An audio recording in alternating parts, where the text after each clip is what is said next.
உதகை மஞ்சனைக்குறையில் குடிநீர் பிரச்சினைக்காக பொதுமக்கள் சாலை மறியல். அதிகாரிகள் உறுதியளித்ததை தொடர்ந்து போராட்டம் வாபஸ். உதகை மஞ்சனைக்குறை புதுலைன் 35வது வார்டில் கடந்த 20 நாட்களாக குடிநீர் வரவில்லை என கூறி அந்த பகுதி பொதுமக்கள் இன்று மாலை சாலை மறியலில் ஈடுபட்டதால் பெரும் பரபரப்பு ஏற்பட்டது.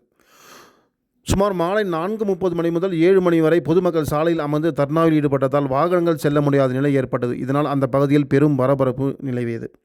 ஓய்வு பெற்ற காய்வலாளர் ஸ்ரீதரன் பள்ளி மாணவர்களின் நலனை கருதி பள்ளி வாகனங்களை மறிக்க வேண்டாம் என கேட்டுக்கொண்டதை அடுத்து மக்கள் சில இடங்கள் சாலையிலிருந்து விலகி நின்றனர். சம்பவ இடத்திற்கு பின்னர் வந்த நகரமன்ற உறுப்பினர் திமுக நகர செயலாளர் ரமேஷ் நாளை முதல் தண்ணீர் வழங்கப்படும் என கூறினார். எனினும் பொதுமக்கள் நகரமன்ற உறுப்பினரின் உறுதிப்பாட்டில் நம்பிக்கை இல்லை என கூறி அந்த இடத்தை விட்டு செல்ல மறுத்து அங்கேயே காத்திருந்தனர். தகவலறிந்த சம்பவ இடத்திற்கு நகர காவல் உதவி ஆய்வாளர் சுரேஷ்குமார், உதவி ஆய்வாளர் ரபினா மரியம் மற்றும் சிறப்பு பிரிவு காவலர் ஜெயக்குமார் ஆகியோர் விரைந்து வந்து பொதுமக்களுடன் பேச்சுவார்த்தையை நடத்தினர்.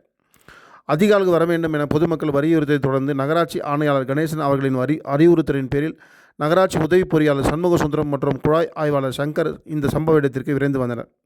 அவர்கள் நாளை முதல் குடிநீர் விநியோகம் அட்டவணைப்படி நடைபெறும். தினமும் 2 முதல் 3 மணி நேரம் தண்ணீர் வழங்கப்படும். மேலும் குடிநீர் குழாய்களில் கழிவு நீர் கலக்குமாயின் உடனடியாக அவைகள் சரி செய்யப்படும் என உறுதியளித்தனர். இதையடுத்து பொதுமக்கள் தங்கள் போராட்டத்தை கைவிட்டனர்.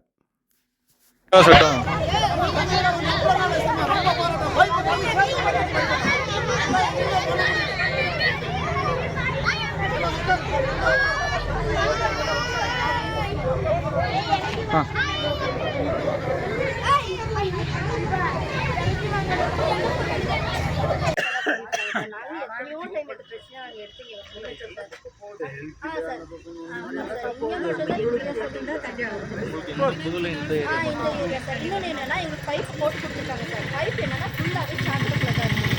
சாக்கடைக்குள்ள இருக்கிறதுனால சார் நாங்கள் அதையும் பாட்டு எடுத்து கவுண்டர் கையில் கொடுத்து அதை தண்ணி இந்த மாதிரி கிச்சனில் நடத்து அதெல்லாம் ஒன்றும் பணம் கொடுத்து தான் நாங்கள் ஸ்பான்சர் பண்ணி தான் 4 போட்டு ரெடி பண்ணுற கூட பணம் கொடுத்தாங்க சார். இது ரெடி பண்ணி இத்தனை வருஷம் 20-30 வருஷம் தண்ணி எப்படி பாட்டு வந்துட்டு எந்த பிரச்சனையுமே இல்லை. இப்பதான் அந்த ப்ராப்ளம் வருது. ஒரு சின்ன வேலை நாங்களா தான் செய்யறோம் சார். 20 நாள் அப்பா இருந்தாரு. அப்பா இறந்து போயிட்டு தண்ணி கெஞ்சி 3 நாள் சார் தண்ணிக்காக 3 நாள் 5 நாள் போச்சு. வீக்லி ஒன்ஸ் விட்டா கூட போதுமா இருந்துங்க. 5 நாள் பார்சல் சைடுல பைப் போடுங்க சார். அதுவும் நாங்க ஒத்துக்குறோம் சார். அதுக்கப்புறம் இன்னைக்கு 2 ஹவர் பிரேக். பார்சல் அடிக்கடி கரண்ட் போறதுனால தான் நம்மளால தொடர்ந்து சப்ளை கொடுக்க முடியல. சரிங்க சார். இது வந்துட்டு அந்த டேங்க்